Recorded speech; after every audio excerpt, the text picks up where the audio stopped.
네, 오늘부터 고난주간이 시작됩니다. 이번 고난주간 새벽기도회는 내 삶에 예수의 흔적이 남게 하소서라는 주제로 우리가 말씀을 함께 묵상하는 시간을 가지고자 합니다. 예전에 사역했던 그 교회에서 홈페이지에 글 하나가 올라온 적이 있었습니다. 왕십리에 있는 그리 크지 않은 교회였는데 그 당시 그 교회에서 홈페이지를 제작해서 그 한창 활용을 시작하던 그런 시기였습니다. 어떤 분께서 글을 올리셨는데 누구의 발일까요? 라는 제목의 글이었습니다. 그 글의 내용을 제가 한번 읽어보겠습니다. 누구의 발인지 짐작이나 하시겠습니까? 희귀병을 앓고 있는 사람의 발이 아닙니다. 사람의 발을 닮은 나무 뿌리도 아니고 사람들을 놀래켜 주자고 조작한 엽기 사진 따위도 아닙니다. 예수님의 고행을 쫓아 나선 순례자의 발도 이렇지는 않을 것 같습니다. 명실공히 세계 발레계의 최고라는데 누구도 이견을 제기하지 않을 발레리나 강수진의 발입니다. 그 세련되고 아름다운 미소를 가진 세계 각국의 내노라 하는 발레리나들이 그녀의 파트너가 되기를 열망하는 강수진의 발입니다. 처음 이 사진을 보았을 때 심장이 어찌나 격렬히 뛰는지 한동안 두 손으로 심장을 지그시 누르고 있었답니다. 하마터면 또 눈물을 뚝뚝 떨굴 뻔하였지요.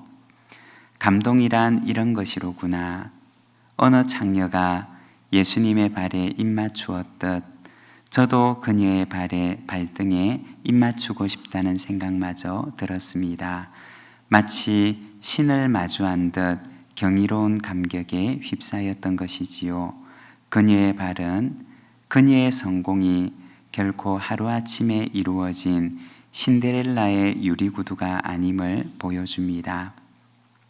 하루 19시간씩 1년에 1000여 켤레의 토슈즈가 닳아 떨어지도록 말짱하던 발이 저지경이 되도록 그야말로 노력한 만큼 얻어낸 마땅한 결과일 뿐입니다.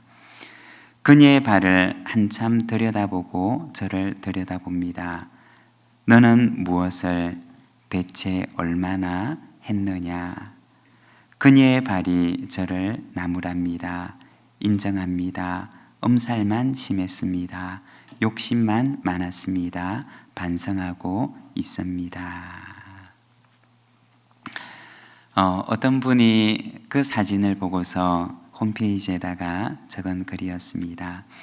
이 사진에 얽힌 뒷이야기를 들어보면 이 강수진이라고 하는 발레리나는 늘 발이 아팠는데 그런데 하루는 발이 너무나 아파서 발을 식탁 위에 올려놓고 있었다고 합니다. 그런데 남편이 와서 가만히 있으라고 하더니 찍은 사진이 많은 사람들의 마음속에 감동을 주었던 사진이 되었다고 합니다. 굳은 살로 가득한 발에 새겨져 있는 세계적인 발레리나의 흔적이었던 것입니다.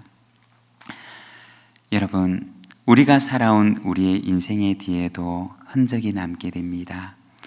우리의 인생 뒤에는, 우리가 걸어온 삶 뒤에는 어떤 흔적이 남게 될까요? 오늘은 우리가 여호수아서 24장 말씀을 함께 읽었는데 아름다운 흔적이라고 하는 제목으로 오늘 말씀을 함께 나누고자 합니다.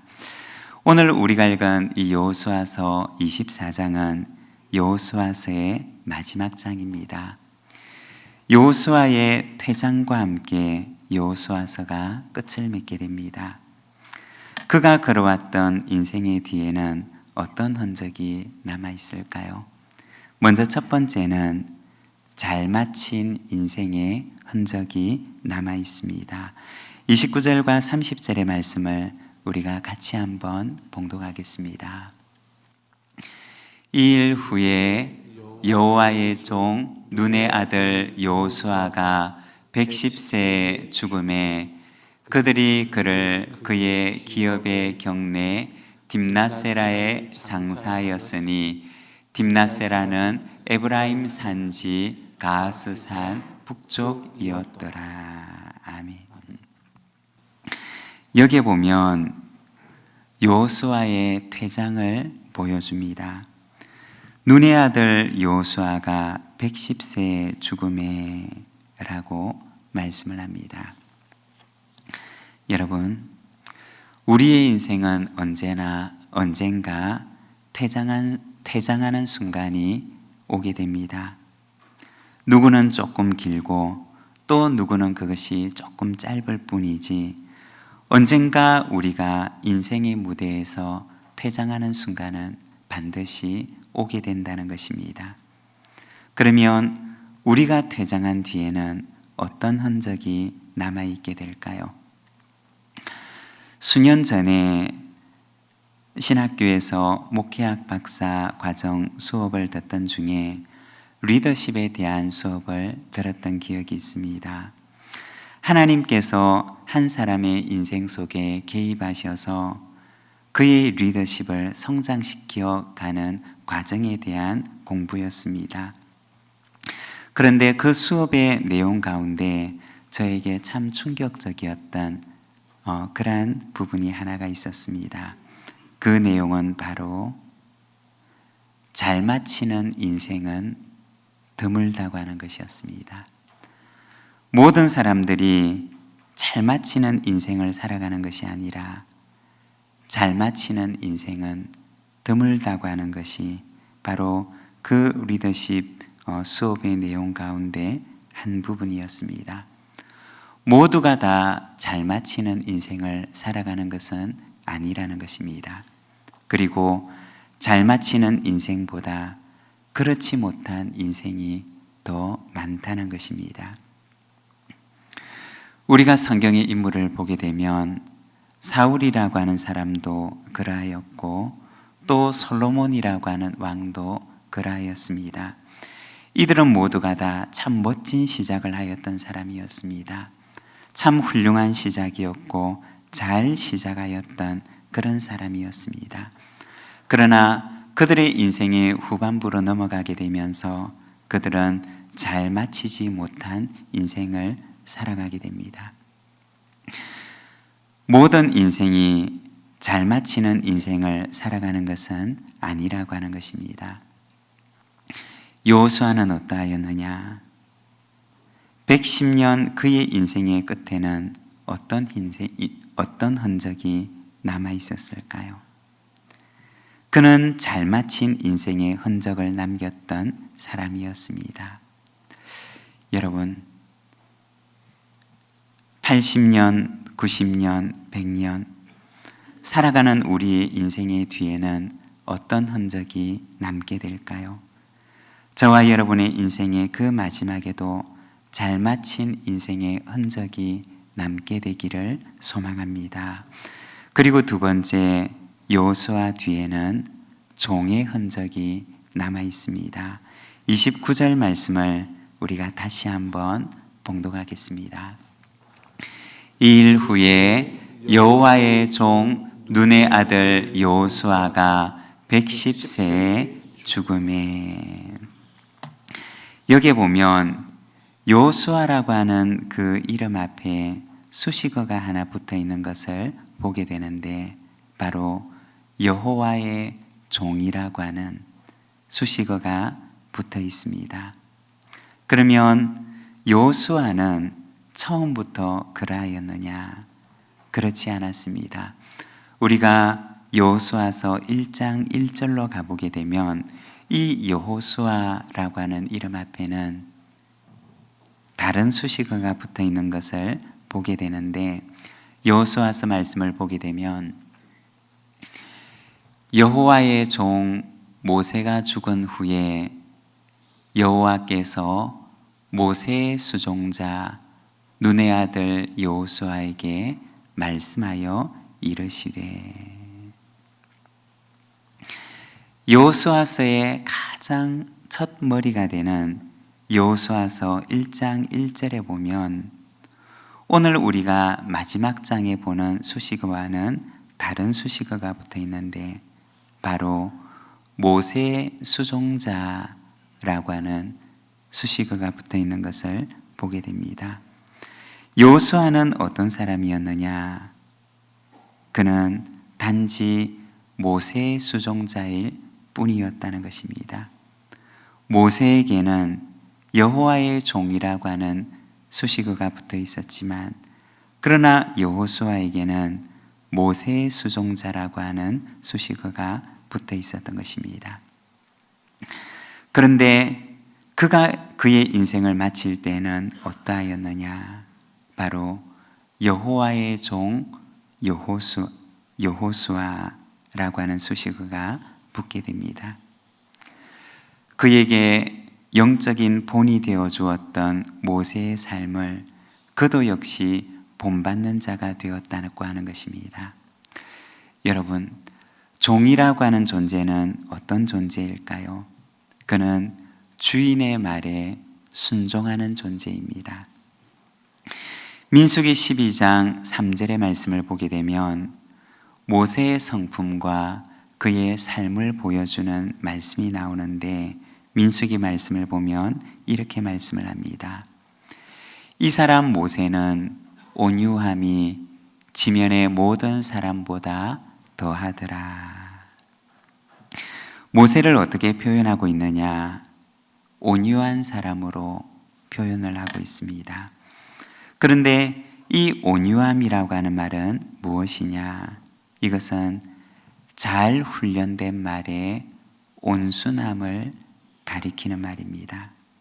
그러니까 힘이 없는 유약함을 가리키는 말이 온유하다고 하는 말이 아니라 그 안에는 넘치는 힘을 가지고 있지만 그러나 그 힘을 함부로 사용하지 않고 오직 주인의 명령에 따라 사용하는 그 말의 온순함을 가리키는 말이 바로 이 온유함이라고 하는 말입니다. 아무리 위험한 전쟁터라고 할지라도 주인이 서라고 하면 서고 또 주인이 가라고 하면 가는 것이 잘 훈련된 말의 온순함인 것입니다. 이것이 바로 성경에 나오는 온유함이라고 하는 말의 의미인 것입니다. 모세의 삶을 보게 되면 모세의 삶이 바로 그랬다고 하는 것입니다. 위험천만한 광야의 길을 걸어가면서도 그는 오직 주인 되시는 하나님의 명령만을 기다리는 삶을 살았던 것입니다. 그리고 주인 되시는 하나님께서 가라고 하면 그는 나아갔고 또 하나님께서 서라고 하면 서는 삶을 살았던 것이 모세의 삶이었습니다. 바로를 향하여서 가라고 하면 가는 삶을 살았고 그리고 홍해가 그의 앞을 가로막고 있었지만 그러나 하나님께서 가라고 하실 때 그는 넘실대는 그 홍해를 향해서 발을 내디뎠던 것이 바로 모세의 삶이었던 것입니다. 그런데 그와 같은 모세의 온유함을 본받았던 것이 또한 여호수아의 삶이었습니다. 이스라엘 백성들을 이끌고 가나안 땅으로 들어갔을 때 그는 가나안 정복 전쟁이라고 하는 위험한 임무를 맡게 됩니다. 마음속에 두려움이 찾아오고 그리고 그도 역시 많은 나이에 자신감이 떨어지고 있었지만 그러나 두려워도 그의 육신의 힘은 연약해져 있었어도 그러나 그는 오직 하나님의 말씀에만 귀를 기울였습니다. 그리고 그 말씀에 절대 복종하는 삶을 살았던 것이 바로 여호수아의 삶이었던 것입니다. 그의 인생의 마지막에는 어떤 흔적이 남았느냐? 바로 여호와의 종 여호수아라고 하는 이름의 흔적이 남게 되었습니다. 여러분, 우리의 인생의 뒤에는 어떤 흔적이 남게 될까요? 우리의 이름 앞에는 어떤 이름의 수식어가 남게 될까요? 여호수아와 같이 온전한 순종의 흔적이 우리의 삶 뒤에도 남게 되기를 소망합니다. 우리가 걸어가는 이 믿음의 순례길에 불순종의 흔적이 아니라 순종의 흔적이 뚜렷이 남게 되는 저와 여러분의 삶이 되시기를 바랍니다. 그리고 세 번째, 여호수아 뒤에는 믿음의 유산의 흔적이 남았습니다. 31절의 말씀을 우리가 함께 봉독하겠습니다. 이스라엘이 여호수아가 사는 날 동안과 여호수아 뒤에 생존한 장로들 곧 여호와께서 이스라엘을 위하여 행하신 모든 일을 아는 자들이 사는 날 동안 여호와를 섬겼더라. 아멘. 여기에 보면 여호수아와 또 다른 이름이 등장합니다. 바로 여호수아 뒤에 생존한 장로들이라고 하는 이름이 등장합니다. 이들은 여호수아보다는 나이가 어렸지만 그러나 여호수아와 함께 그 광야 40년의 길을 함께 동력했던 사람들이었습니다. 여호수아는 좋은 동력자를 지녔던 사람이었습니다. 어떤 동력자들이었느냐? 믿음의 동력자들이었습니다. 믿음으로 마음을 함께 했던 동력자들이었습니다. 그런데 이렇게 믿음 안에서 마음을 연합했던 이들 뒤에는 아름다운 흔적이 남게 되는데 바로 믿음의 유산이라고 하는 흔적이 남게 됩니다. 그들이 사는 날 동안 이스라엘이 여호와를 섬겼더라고 말씀을 합니다.